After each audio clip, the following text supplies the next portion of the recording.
So first of all, the term alcoholic, that is a older term, not used by the scientific community today. What we use now today is alcohol use disorder. And if you're asking if I had alcohol use disorder in my life, absolutely. Most people who binge drink have alcohol use disorder. It ranges from mild, moderate, severe. Can I ask you something? Yep. There, you said binge drink specifically. Not just binge drinking, but also daily drinking, all of those kind of things, absolutely. But to give people the context of where I was, I'm just a typical party boy, social person. I was always first in and I was always last out. And I got all of my energy from being the most outrageous, wild, unbelievably crazy person, right?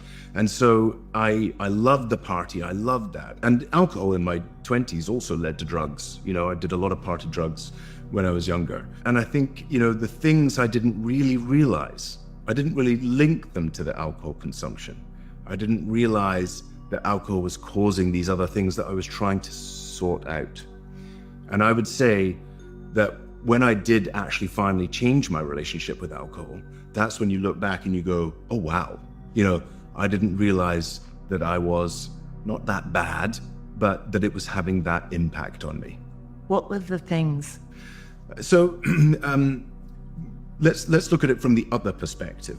So it's hard in the moment to see what impact alcohol is having on you because of its sort of, not just its brainwashing, but society's expectations and also the ignorance and things like that.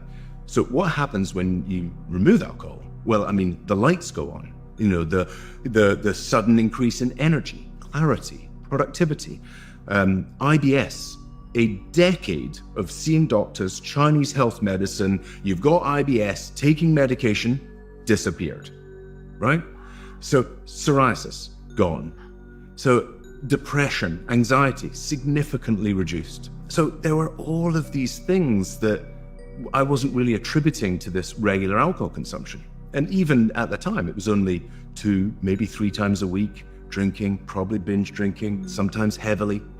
So, and that still today is pretty normal. That's what normal drinking behavior looks like. And yet I had all of these benefits. And talk about the other benefits, right? Relationships significantly improved, happiness levels higher, you know, just doubled my business in the first 12 months of changing my relationship with alcohol. So it's, instead of us looking at it like, what problems is alcohol causing you? Let's have the conversation of, what is alcohol robbing you of that you are not being? There's so much that I want to unpick here, but I'm going to start with, I guess, the end of your journey. When was it too much? Where did you get to the point where you went, oh my God, I'm literally not handling myself in the way? Were you a middle drinker that tipped over the edge and then you went, right, okay, I have to stop? And what made you want to help other people? So there were a few warning signs. I never had a rock bottom moment. And it's another parody. It's another thought in the space that you must find rock bottom. We're going to debunk that today, okay? So there was the health and niggling.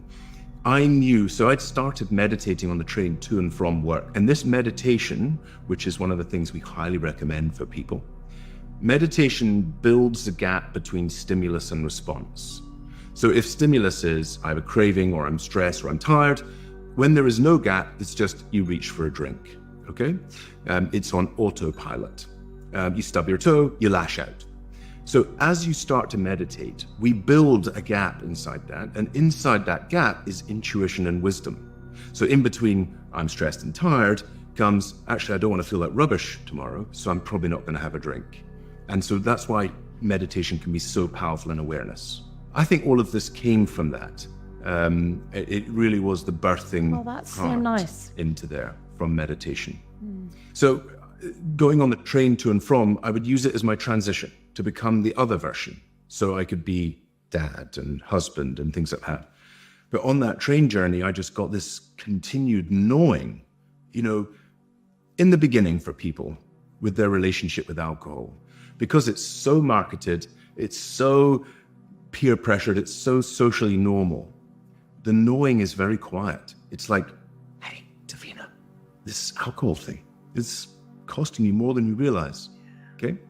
And it starts very gently. I think it's happening to most people who drink, and it always happens on Sunday after a binge fest. Like, oh God, So true. Right? The regret. Do you want to know something? Yeah.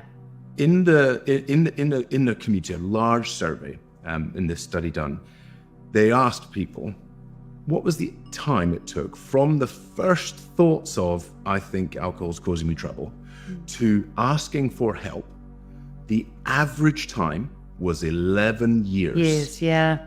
That doesn't surprise. I hear this 11 years all the of time. suffering. Yeah.